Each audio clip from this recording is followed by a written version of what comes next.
You're listening to the Whole Hog Sports Podcast. And now, here's your host, Matt Jones. Happy Tuesday, everybody. I am your fill-in host, Christina Long, on the desk for Matt Jones, who is on his way to North Little Rock tonight for baseball against Arkansas Pine Bluff. And I will also be back tomorrow to do a little bit of softball while Matt recovers from a late night coming back from Little Rock. But today on the show, we're going to talk with Tom Murphy about some Razorback football. And before we get started, I want to tell you about our friends at Bentonville Glass. They've been serving their community since 1971, and they are committed, professional, and versatile. If you're looking for a quality leader in Northwest Arkansas and looking for skilled craftsmanship, you can look no further than Bentonville Glass for all of your glass market needs with the highest quality products. You can visit them at 507 South Main in Bentonville or at bentonvilleglass.com. And we also want to thank our friends at Eggland's Best. When it comes to game day, you want the best in your lineup, and that includes your eggs. Eggland's Best delivers more of the nutrition you need with 6 times more vitamin D and 25% less saturated fat than ordinary eggs. You can score now with Eggland's Best. Better taste, better nutrition, better eggs. Visit them at egglandsbest.com. And we thank them and Bentonville Glass for their support of our show. Tom, thanks so much for coming in today. We have Razorback football practice this afternoon, moved actually to 5:30, so it's a little bit later than usual. I don't know if you saw that. So we've got a little bit later start, but we're kind of winding down a little bit. They'll have some closed practices next week that we won't get to see leading up to the spring game. But something that's been kind of on my mind, I've been talking with other reporters. Ethan Westerman and I were talking over the weekend just off microphone about what we feel like we've kind of learned about this team. And I think what I have found is that it is hard for me. I feel like I still don't have a good grasp on this team. And I think some of that is how much new there is, how much turnover. But at the same time, Arkansas's had a lot of new guys before. This is not the first time they've had a high number of new faces. I honestly don't remember if this is – I think this is more than before, than the last couple of years under Pittman, but it's not like they only had a handful before. We were learning about all new names, all new faces, all new numbers for a while. And so I think it's less that and more just I think it's harder for me to tell who is good. I think I have a good handle on who they like and who might start. But how it's actually going to go, I'm not so sure. Do you feel like the same way? I do, and there's so much uncertainty. I think as journalists, we like to know about certainties, and because there's so much newness on this squad, and it's not just head coach and basically every assistant coach except Morgan Turner, but it's quarterback. If Taylor Green was back with this team, we'd know more. But KJ Jackson's opportunities have been so limited. We have scant information. A.J. Hill the same. And by the way, I'm going to go ahead. I did this the last time I did with Matt. I'm going to issue a mea culpa to you because you presented the question is who's in the lead at quarterback? Is it K.J. Jackson's position to lose? And I was like, I think it's a battle, and it's still a battle. But I think K.J. Jackson, from what we've seen, clearly is ahead. But let's take this, say, 10 years ago. And we know they have like a couple of receivers, a couple of offensive linemen, Quincy Rhodes, Bradley Shaw, and one safety. You'd say, oh, this team is in trouble. They're replacing so many people. But now that's just so modern day that we've learned to accept that you could have that many changes and still be a quality team. Indiana built itself upon a lot of James Madison transfers and some other portal guys and then a great quarterback in Fernando Mendoza. So other teams see that blueprint and understand if you supplement yourself in the trenches, get really good players and some depth, you get a great quarterback and you've got a good system and scheme, you have a chance. And so, yes, I think there are so many unknowns. But I also think they've upgraded the talent and number at defensive line, maybe only marginally, I don't think to a great extent, to be better.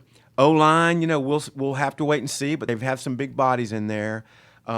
Will Sutton Smith and Braylon Russell combine to be as productive and as good as Mike Washington was? I don't know.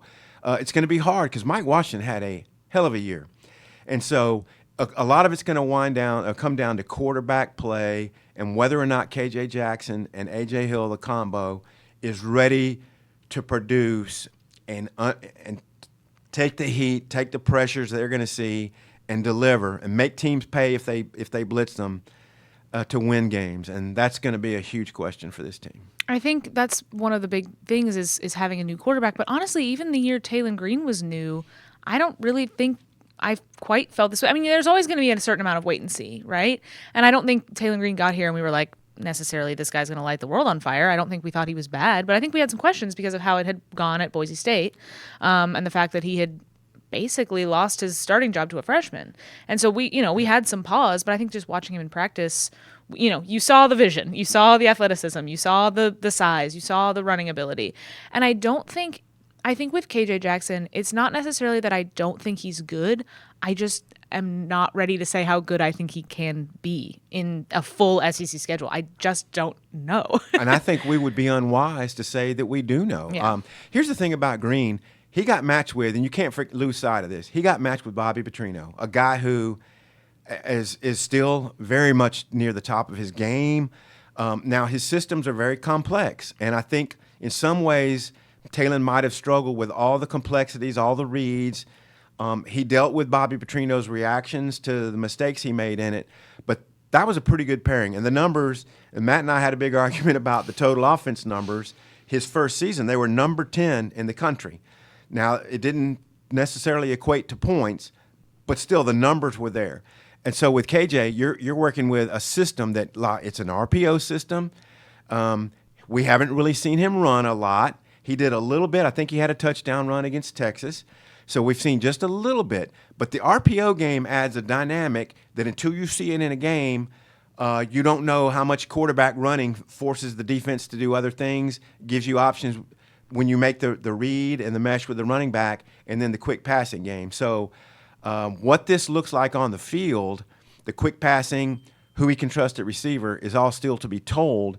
But I think they feel fairly confident with the amount of personnel they have working around those guys. And if those guys can understand the system, make the right reads and decisions, it could work out fairly well. Receiver is another one where I'm going to put you kind of on the spot. Do you think they've upgraded at receiver or downgraded or not sure yet? Because I really can't tell. I mean, you get your Chris Marshall that slots in as your outside guy. Great. Lot of potential there. I don't know how, I don't know if he's going to totally light it up. I think he's going to be that new Omega Blake, basically, that outside guy. How well is it going to go? I don't know. I think I agree with you. We don't know this. To be on the spot, I would say maybe same graded from last year. But think about 2 years ago when you had two guys at the very top, Andrew Armstrong, who had all the huge numbers, and then a guy who got underutilized in Isaac Tesla, and Tyrone Broden was the third, and he didn't have a great year. And then you had C.J. Brown and a couple of other guys floating around. But, I mean, Raylan Sharp was a good addition last year to Blake. Should they equate to those? I think so. As long as the system allows the completion percentage to be okay, I think CC is going to be a good, solid catcher. Where I think we're going to have to see if they can do it is speed. Can they force the safeties to honor their speed and threaten enough downfield to keep them honest? Who would do that? I mean, it doesn't look like Jelani Watkins, is going to be here anytime soon, so we'll see. But could Hawkins be a speed guy? I don't feel like I have a read on him at all. I haven't really watched him enough in practice. I feel like I haven't felt him, Sam Pittman would always use that. Like, I've felt this guy at practice. I haven't really felt Jamari Hawkins. Doesn't mean I don't think he's going to be good. I just haven't really, he hasn't like popped to me yet. I don't know. If you ask me who's going to be at the top of the core, I think C.J. Brown, CeCe, Marshall. I think Hawkins is probably in there. Hawkins is in that top four mix. And then Donovan Foppel, the New Mexico State, could be a good slot guy.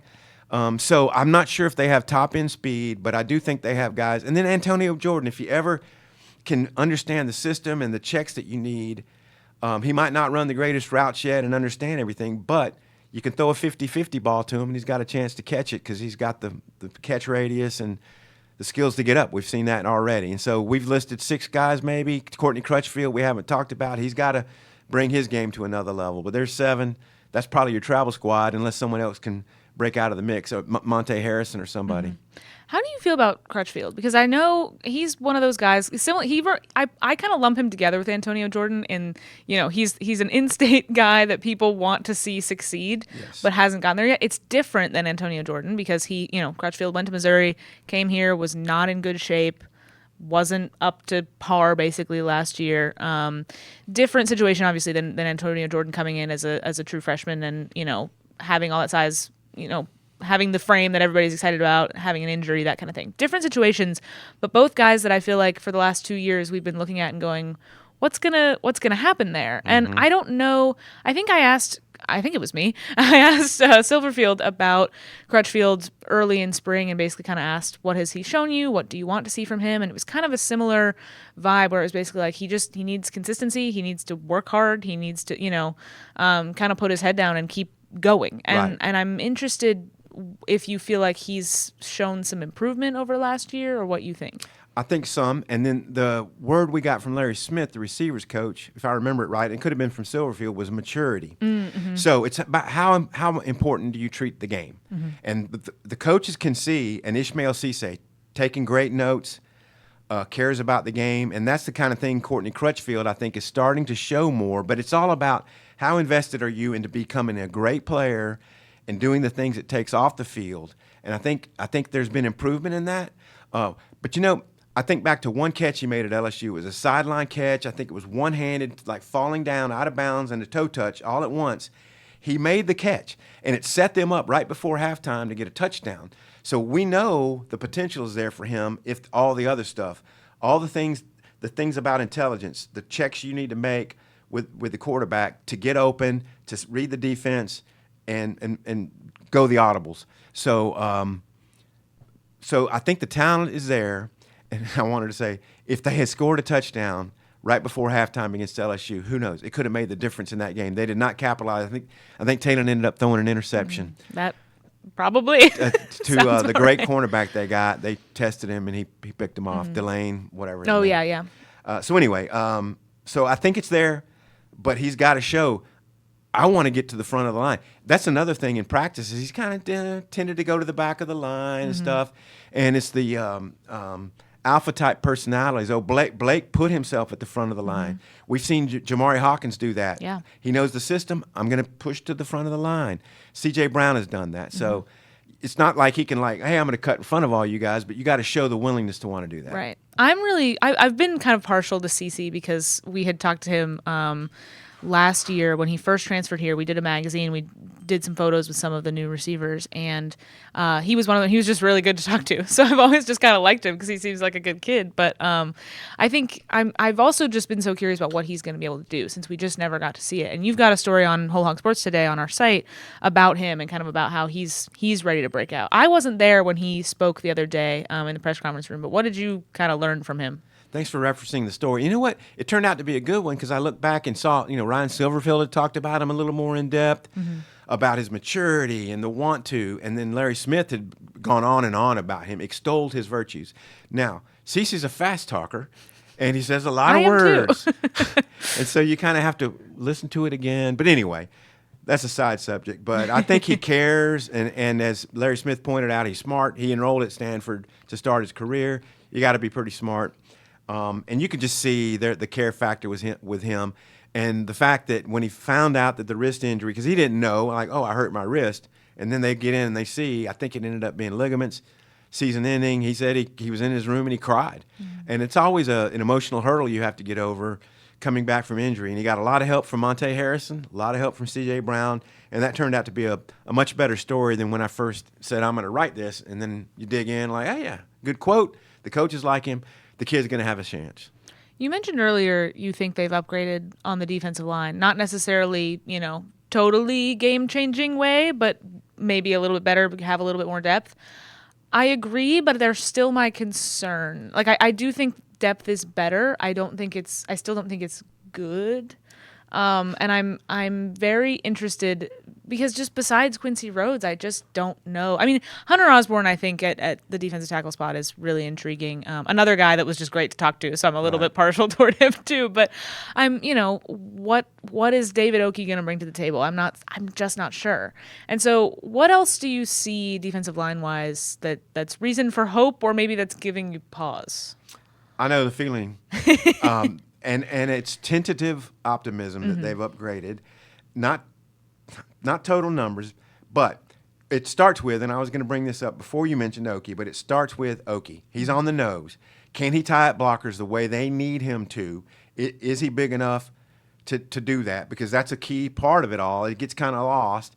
Gaffard and Ball did not have great numbers last year. They tied up blockers to a decent extent. And I also think Cam Ball was playing through the elbow problem and just sucked it up and did it. But Oki's a big deal. I think Hunter Osborne is key. They can't afford really any injuries out of these guys, or then it doesn't get good fast. But I think guys like Carlin Jones, Trajan Odom, who've been at other places, who just hadn't gotten a lot of chances, are going to get opportunities because you're going to need them. And honestly, they've got to scheme up ways to help Rhodes get one-to-one to unleash his potential. And then the jack position really comes into this. We haven't seen how it all really fits together, how much the jack is going to, there's certain things you do when you have a jack that force the offense to respond to that, but then there's other things the offense can do that make you have to respond to having bigger guys up front. I mean, if you've got guys, Charlie Collins size, Jamonte Waller size, guards can get to them and move them. And so it's going to be a game of checkers when you're running a three-man front. But it's the Carlin Joneses, the Trajan Odoms. I'm leaving somebody out here too that who I think are going to have to come in handy. Xavier Sims is who I'm leaving out.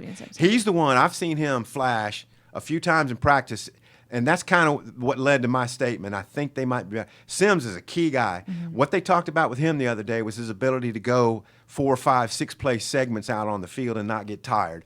So they got to work on that. But tentative optimism that they might be okay there. And Sims came in from Oregon, but how much did he play at Oregon? I don't remember off the top of my head. I don't think he did much. It's the same with Jones. Yeah. But he's pretty. Is he younger? He's a redshirt sophomore. So yeah, he hasn't been around that long. But yeah, it's one of those where we'll see. Once they're actually really tested, what it's going to look like. And the names we're leaving off because they got to keep getting better. The guys who hung around, Caleb Bell, Reginald Vaughn, Keandre Johnson. Can they keep improving? Because to me, that's the key to having a sustainable system is your young guys that you kept keep getting better, challenge your positions. Can Vaughn, Johnson, Bell make moves and make the whole position group better? This is just a difficult team to get a read on right now with all that's new. And I don't think that has to be a bad thing. I don't think that has to mean that it's not going to be good. It's different than what we've seen the last couple of years. I mean, last year, Ethan and I were talking about this yesterday. Last year you had more known quantities. You had, Ethan made the point when we were talking yesterday about, who on this year's team is going to be, a preseason All-SEC guy. Quincy Rhodes. Xavier Story, maybe. From last year, yeah. But so last year, and I went and checked. Last year, actually, the only two they had were Fernando Carmona and Cam Ball. Actually, was third team, and so which was a little bit surprising to me because I would have thought maybe Story got in there, or I was a little bit surprised to see that. But I just think all these guys, it's just so much unknown. Yeah. Even with some returners, even with it's just been difficult to say. What we know right now is that Rhodes is probably about the only guy I can think of that would merit first, second, or third team preseason All-SEC consideration because of all that. By this time last spring, we knew Mike Washington. The coaches loved him, his work ethic. We knew Mike Washington was on target to have a great year. And I think Sutton Smith is good. I don't know if he's going to be Mike Washington. But I don't know if they need him to be. I don't know, when you have Braylon Russell, who is who has gotten better, he's taken another step forward, which he has pretty much each year. Yep. Maybe they don't necessarily need the second coming of Mike Washington. Maybe they just need those guys to combine to be, he gives you a different look. So I don't know. But I think he's going to be good. But again, it's another question of how good. Right. Well, Russell's body changed. He's lost weight. So his seriousness, his maturity has gone up another level. He wants to be. Because honestly, it was Mike Washington 1A, and Braylon got playing time, but I think in this situation with Sutton Smith, who's not as big and durable for the between the tackle stuff, that you're going to see more Braylon Russell. The key question is, because you really need three in the modern SEC, who's that third guy going to be? Is it going to be Jasper Parker, Cam Settles, or even the new guy, TJ Hodges, might have a chance. So did they upgrade at running back? That's a question mark. Because Washington was so good for them. They might be deeper maybe, or just have better overall options. But yeah, I don't know. I mean, I don't think you're necessarily going to see the next Mike Washington here.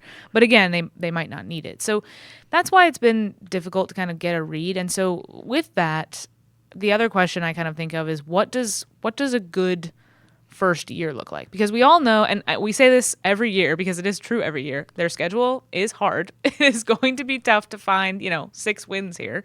Do you need 6 wins in year one? I kind of feel like you do. I think they want that as a bare minimum, but it's gonna be really hard on this schedule. It really is. And whoever got this job from all the candidates, anybody. It was going to be tough. I think one thing you just can't weigh, to use Silverfield's term itself, it's all in, and how much does that mean when you're driving the ball at Ole Miss with less than 2 minutes to play, and if you score 7 points there and run the clock down, you could win the game against Ole Miss, the team that went the farthest of any in the conference.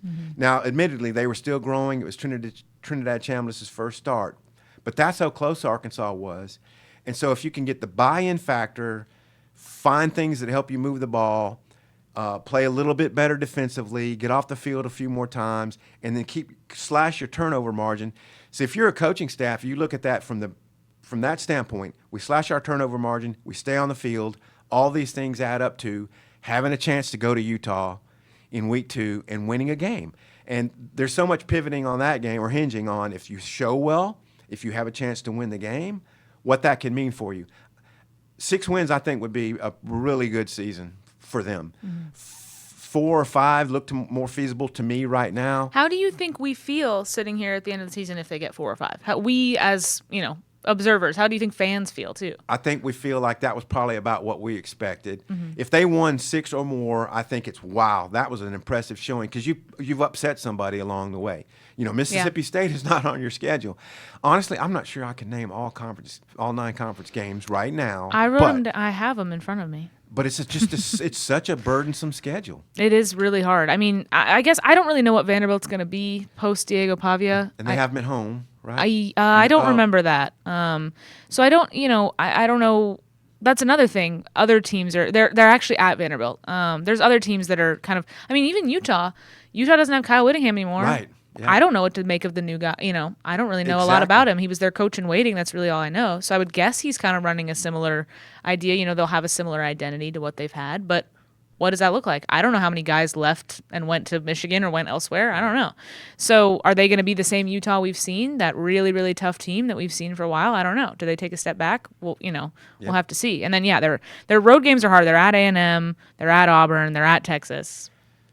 Those are tough.